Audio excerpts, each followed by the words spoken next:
السلام علیکم ورحمۃ اللہ وبرکاتہ۔ امید کرتا ہوں کہ آپ سب خیر و عافیت سے ہوں گے۔ تو آج کا جو ہمارا سبق ہے وہ ہے سبق نمبر 3، تختی نمبر 13، جزم اور تشدید میں فرق۔ جیسا کہ آپ کو معلوم ہے کہ کل جو ہمارا سبق تھا وہ اس تختی کے سوال و جواب تھے، جو سوال نمبر 1 سے لے کر سوال نمبر 5 تک تھے۔ تو آج جو ہمارا سبق ہے وہ سوال نمبر 6 سے لے کر سوال نمبر 11 تک ہے۔ یعنی اس تختی کا جو مقصد ہے وہ ہے تشدید، ٹھیک ہے؟ تو تشدید کو پڑھنے کا طریقہ اور تشدید کو کس طرح پڑھتے ہیں، اور تشدید اور جزم میں کیا فرق ہے، اور تشدید کو پڑھتے وقت کن کن باتوں کا خیال کرنا چاہیے، تو آج ہم اس ویڈیو کے اندر جانیں گے۔ تو سب سے پہلے جو ہمارا سوال ہے وہ ہے سوال نمبر 6۔ یہاں سے آپ دیکھیں تو یہاں پر لکھا ہوا ہے کہ جزم اور تشدید میں فرق کیا ہے۔ یعنی جزم کو جب ہم پڑھتے ہیں حمزہ با زبر اب، اور جس طرح ہم تشدید کو پڑھتے ہیں حمزہ با زبر اب۔ اب جزم اور تشدید میں کیا فرق ہے؟ جزم میں تو یہ فرق ہے، ٹھیک ہے؟ اب جواب اس کا کیا ہے؟ جزم میں یہ فرق ہے کہ جب ہم جزم کو پڑھتے ہیں تو وہ پیچھے والے حرف کے ساتھ مل کر پڑھی جاتی ہے، لیکن ایک بار پڑھی جاتی ہے۔ یعنی حمزہ با زبر اب ایک بار، ٹھیک ہے؟ اور جو تشدید ہے یہ پچھلے والے حرف کے ساتھ تو مل کر پڑھی جاتی ہے، لیکن یہ اگلا جو اس کا حرف ہوتا ہے اس کے موافق، اس کے اوپر زبر ہو، زیر ہو، پیش ہو، تو اس حرکت کے موافق یعنی یہ دوسری بار بھی پڑھی جاتی ہے۔ تشدید 2 بار پڑھی جاتی ہے اور جزم 1 بار۔ اب مثال طور یہاں پر دیکھیں حمزہ با زبر اب ایک بار جزم پڑھی گئی۔ اب یہاں پر دیکھیں حمزہ با زبر اب با زبر با اب با، تو یہ 2 بار پڑھی گئی ہے۔ سمجھ آ گئی آپ کو؟ تو سوال نمبر 6 جزم تشدید میں فرق یہاں پر میں نے آپ کو بتا دیا ہے، ٹھیک ہے؟ جزم 1 بار پڑھی جاتی ہے اور تشدید 2 بار۔ آگے جو ہمارا سوال ہے وہ ہے سوال نمبر 7۔ کیا ہے سوال نمبر 7؟ کیا ہے؟ سانس لینا چاہیے۔ یعنی جب ہم تشدید کو پڑھتے ہیں تو کیا یہاں پر سانس لینا چاہیے؟ کہ جیسے اکثر بچے، چھوٹے بچے پڑھ رہے ہوتے ہیں حمزہ با زبر اب، پھر سانس نکال کے حمزہ با زبر اب، پھر سانس نکال کے با زبر با اب با، ٹھیک ہے؟ کیا اس طرح پڑھنا چاہیے؟ تو اس طرح پڑھنا کیا ہے؟ غلط ہے۔ جب ہم تشدید کو پڑھیں گے تو بیچ میں بس تھوڑا سا رکیں گے، تو اس میں سانس نہیں نکالنا۔ ہم نے کیسے پڑھنا ہے؟ حمزہ با زبر اب با زبر با اب با، سانس بالکل نہیں نکالنا، ٹھیک ہے؟ یہاں پر دیکھیں یبث یبث، یہاں پر سانس نہیں نکالیں گے، ٹھیک ہے؟ با سا پیش بث سا پیش یبث، ٹھیک ہے؟ آگے دیکھیں احب، تو یہاں پر ہم سانس نہیں نکالیں گے۔ اچھا، اس کے بعد ہمارا جو سوال نمبر 8 ہے وہ ہے 2 حروف جتنی دیر لگانا چاہیے۔ یعنی ہم کیا کریں گے؟ 2 حرف جتنی دیر لگانی ہے۔ یعنی ایسا نہیں ہے کہ ہم تشدید کو پڑھیں گے سختی اور جماؤ کے ساتھ، ٹھیک ہے؟ سختی اور جماؤ میں نے آپ کو کل بھی بتایا تھا کہ ان حرفوں کے اندر ہوگی جو کیا ہے؟ شدیدہ ہیں، جو صفت شدیدہ کے اندر حروف ہیں، آجدو کا قطبتو، جو 8 حرف ہیں، اگر وہ آ جائیں گے تو وہاں پر سختی ہوگی اور جماؤ ہوگا۔ لیکن اگر ایسے کوئی حرف آ جائیں گے تو وہاں ہم کیا کریں گے؟ 2 حرفوں جتنی دیر لگا کر پڑھیں گے۔ اب یہاں پر دیکھیں یبث یبث یبث، الرحمن الرحمن، ٹھیک ہے؟ الرحمن، علم القرآن، ٹھیک ہے؟ خلق الانسان علمہ البیان۔ یہاں پر آپ دیکھیں یبث، یہاں پر سختی نہیں ہے لیکن جماؤ ہے، ٹھیک ہے؟ لیکن جو آگے دیکھیں احب، اب یہاں پر احج احد احق، تو یہ جو حروف ہیں ان کے اندر کیا ہے؟ سختی پائی جا رہی ہے اور جماؤ بھی ہے۔ احب، یہاں پر دونوں چیزیں ہیں، کیونکہ یہ کیا ہے؟ اجدو کا قطب، با وہاں پر آ گئی حروف شدیدہ میں۔ تو کل ہم نے جو سوال پڑھا تھا وہ تھا حروف شدیدہ کتنے ہیں، تو اس کی سختی اور جماؤ کا کیا مقصد ہے۔ اگر آپ کو نہیں پتا تو کل جو ہمارا سبق تھا وہ آپ جا کر دیکھ سکتے ہیں۔ تو وہاں پر کیا ہے؟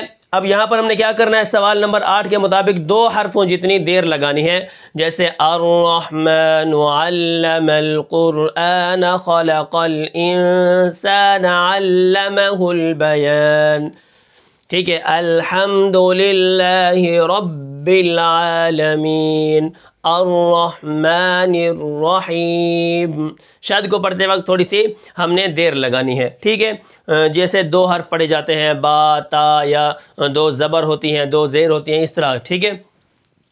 تو اس کے بعد جو ہمارا سوال نمبر 9 ہے وہ ہے کیا را میں تکرار ہے، یعنی را میں تکرار، اس سے بچنا ہے۔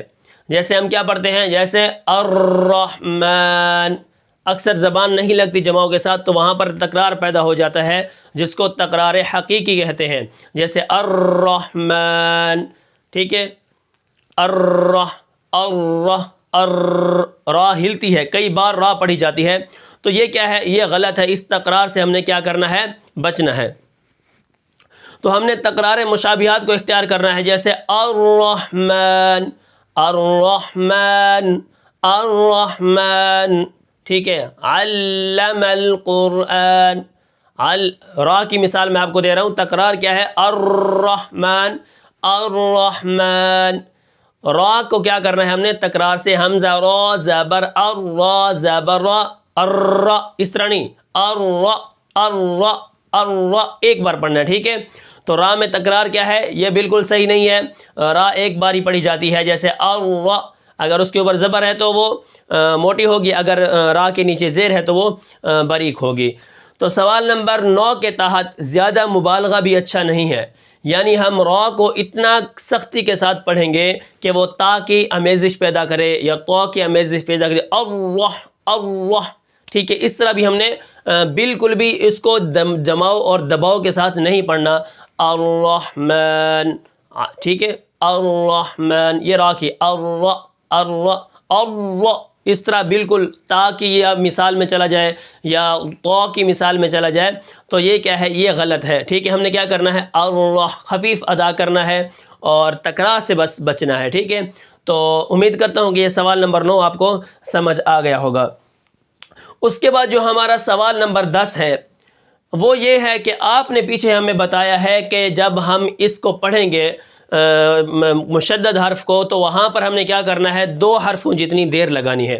ابھی آپ نے یہاں پر ہمیں بتایا کہ 2 حرفوں جتنی دیر لگانی ہے، جیسے یا بستو احبو میں نے مثال دی ہے، یا اسی طرح را کو پڑھتے وقت بھی میں نے مثال دی ہے کہ الرحمن، تو کیا کرنا ہے، 2 حرفوں جتنی دیر لگانی ہے۔ اب سوال نمبر 10 کے تحت اما، جب نون اور میم کے اوپر شد ہوتی ہے کیا ان کے اوپر بھی 2 حرفوں جتنی دیر لگانی ہے یا اس سے زیادہ پڑھنا ہے؟ تو سب سے پہلے یہ بات جاننا بہت ضروری ہے کہ جب نون اور میم مشدد ہوتے ہیں، ان کے اوپر شد ہوتی ہے، تو کیا ہوتا ہے، ان کے اوپر تشدید ہوتی ہے، یہ مشدد ہوتے ہیں، تب اس کے اندر غنہ ضروری ہوتا ہے۔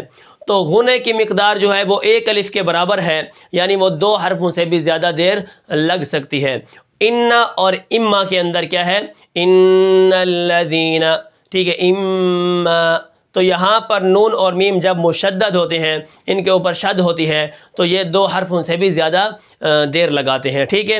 تو ہم اس کو کیا کریں گے، 2 حرفوں سے بھی زیادہ، یعنی اس کے اندر ہم غنہ کریں گے اور غنہ کی مقدار 1 الف کے برابر ہے، اور 1 الف کی جو مقدار میں نے آپ کو بتائی تھی کہ بند انگلی کو آرام سے کھولیں گے یا کھلی ہوئی انگلی کو آرام سے بند کریں گے، تو یہ غنہ کی مثال ہے۔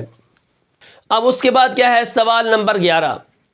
یہاں پر سوال نمبر 11 کیا ہے، رواں پڑھنا مقصود ہے، یعنی تختی نمبر 1 سے لے کر اگر ہم تختی نمبر 13 تک پہنچ گئے ہیں تو سب سے جو پہلی بات ہے وہ یہی ہے کہ ہم نے ہجوں کے ساتھ پڑھا، جوڑ توڑ کر کے پڑھا، جزم کو سیکھا، زبر کو، زیر کو، ہر ایک کی آواز کو سیکھا۔ ان سب کا جو مقصد تھا، ان سب کا جو گول تھا، ان سب کا جو مقصد تھا وہ ایک ہی تھا کہ ہمیں قرآن مجید رواں پڑھنا آ جائے۔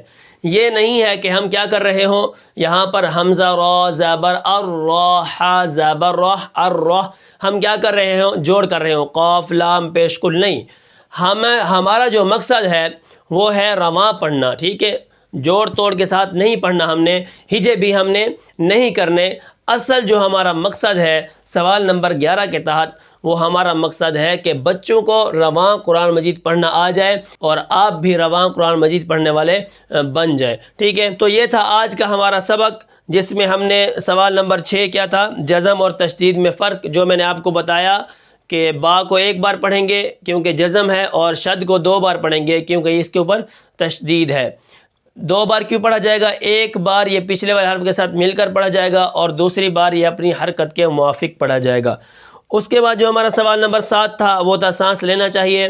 نہیں، سانس لینا نہیں چاہیے، کیونکہ حمزہ با زبر اب با زبر با بغیر رکے بغیر سانس توڑے ہم نے اس کو پڑھنا ہے. ٹھیک ہے، اس کے بعد جو ہمارا سوال نمبر 8 تھا وہ تھا 2 حرفوں جتنی دیر لگانی ہے، جیسے یبث، احب، الرحمن، اس طرح. ٹھیک ہے، ہم نے کیا کرنا ہے، جب ہم شد کو پڑھیں گے تو اس کے اوپر تھوڑی سی رک کر پڑھیں گے اور تھوڑی دیر لگا کر پڑھیں گے. ٹھیک ہے، اس کے بعد جو ہمارا سوال نمبر 9 ہے، ٹھیک ہے، وہ کیا ہے، را میں تکرار پیدا نہ ہو، جیسے الرح بہت ساری را پیدا ہو جاتی ہیں. ٹھیک ہے، اسی طرح زیادہ مبالغہ نہ ہو کہ ہم اس کو کور کرتے وقت، اس کو مضبوط کرتے وقت تو اور تا کی آواز کی آمیزش میں آ جائے، جیسے الرح. ٹھیک ہے، زیادہ بھی نہ اس کی پکڑائی ہو اور زیادہ بھی اس کو نہ چھوڑا جائے. اگر ہم چھوڑ دیں گے را کو تو الرح بڑھ جائے گا، اور اگر اس کی زیادہ پکڑائی کریں گے تو یہ الرح بن جائے گا. ٹھیک ہے، تو ہم نے کیا کرنا ہے، اس کو میانہ روی اختیار کرنی ہے اور اس کو ہم نے تکرار سے بچنا ہے. ٹھیک ہے، اور اگر یہ موٹا ہوگا را، اس کے اوپر زبر ہوگی تو ہم اس کو موٹا کر کے پڑھیں گے، اگر اس کے نیچے زیر ہوگی تو ہم اس کو باریک کر کے پڑھیں گے. اچھا، اس کے بعد ہمارا سوال نمبر 10 ہے کہ انا اور اما میں کیا 2 حرفوں جتنی دیر لگانی ہے یا اس سے بھی زیادہ؟ تو انا اور اما جب میم اور نون مشدد ہوتے ہیں تو وہاں پر آپ کو پتہ ہے کہ غنہ ضروری ہے، اور غنہ کہتے ہیں ناک میں آواز لے جانے کو، اور ناک میں جو آواز لے جانی ہے اس کی مقدار 1 الف کے برابر ہے، جو کہ 2 حرفوں سے زیادہ ہوتی ہے. اچھا، اس کے بعد جو ہمارا سوال نمبر 11 تھا وہ تھا کہ رواں پڑھنا مقصود ہے. ہمارا جو بھی مقصد ہے الف سے لے کر یا تک، یا حروف مفردات سے لے کر آج جو ہماری تختی نمبر 13 تک پہنچی ہے، اس سب کا جو خلاصہ ہے، جو مقصد ہے، وہ ایک ہی ہے کہ ہمیں قرآن مجید رواں پڑھنا آ جائے اور ہم ایک اچھا قرآن پڑھنے والے بن جائیں. تو یہ تھا آج کا ہمارا سبق، امید کرتا ہوں کہ آپ کو سمجھ آیا ہوگا. پھر ملتے ہیں انشاءاللہ اگلے سبق میں، تب تک کے لیے مجھے اجازت دیجیے. اللہ حافظ. کریں سب کی کھائیں کیوں دل کو جو عقل دے خدا، تیری گلی سے جائیں کیوں، وہ کریں سب کی کھائیں کیوں.